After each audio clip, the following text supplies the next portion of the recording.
which one are the best alliances in the game. I made my own tier list for the alliances of the EVE Online. I have them already. The list is already set up. I'm only going to talk a little bit about what each rank is all about. And yeah, welcome back. EVE Online 2026 is a different beast. The Great Wars, the 2026 Honda Accords have reshaped the map, and tonight we're looking at the final verdict. This isn't just about the member counts, it's about sovereignty, super capital projections, and the raw economic power required to sustain a galactic war machine.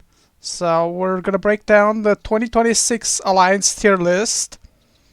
We're gonna start from the bottom, and we got here the Citadel tier, which this is like an engine room for the New Eden.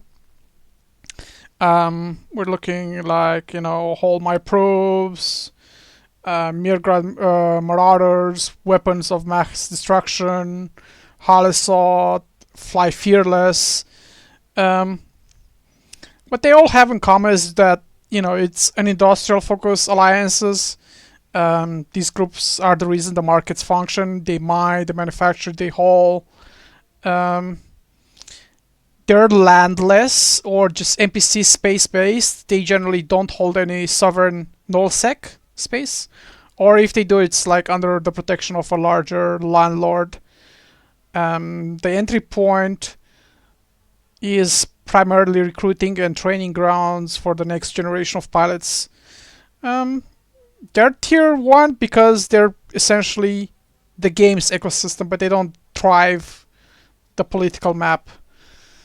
The next one is the F tier, the fallen and the controversial, and this is where we can find absolute order and the shell of the test alliance. Please ignore. I mean, what they have in common is like, they have territorial loss or internal crisis. Test represents the fallen giant, a group that once ruled the galaxy but has lost its home and its momentum. And the controversial hierarchies of the absolute order lands here. It's rigid, isolationist structure that often isolates its member from the broader community. And in 2026, if you cannot adapt to the diplomatic meta, you end up in the F tier.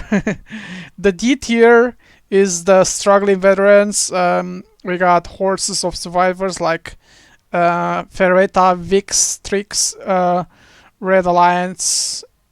I didn't put the Red Alliance in here. I think it should be, but and Fanatic legions. What they have in common, like it's they're in a rebuilding phase. These alliances are have deep history that has been battered by recent conflicts. They have a niche role. They often act as a specialized mercenary group or hold small contested pockets of space.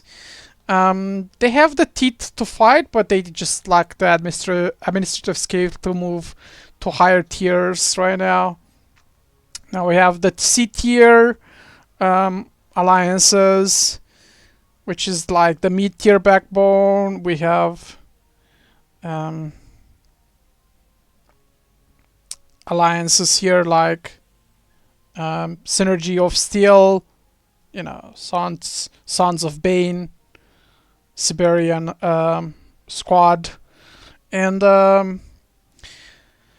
they're reliable coalition members. These are groups that just field fleets for their S tier powers, and they have geographic stability. They just hold reliable territories. Like, I don't think Synergy of Steel have anymore. Maybe, I'm not sure. They might be in decline. I might even put them in D. But they hold reliable territory, like TNT and Delve or XYX in the east, and they rarely calling the shots on the global scale. They're just like essentially middle class of the New Eden. Then we have like the B tier. This is where the game gets a little serious. We got Pandemic Horde. We got the Snuff Out. Um, the Draco. How do you call it? Draco. Whatever. Yeah. These groups can and will drop like a capital fleet on your head. Like for example, Snuffed Out controls Nullsec through sheer violence, and provide massive subcapital weight that win wars. They're usually just independent entities. They don't just follow. They have their own agendas and their own fear factor on the map. And yeah, that's so much for the B tier of those alliances. The next is going to be the A tier. Those are pretty much elite. We got Sigma, Grindset, Shadow Cartel, Brave, and Deep Hooligans, Deepwater Hooligans. These groups are just like packed with high skill points pilots who have been playing for decades or more. And yeah, they have like super capital supremacy and are the tactical hammers for their coalition.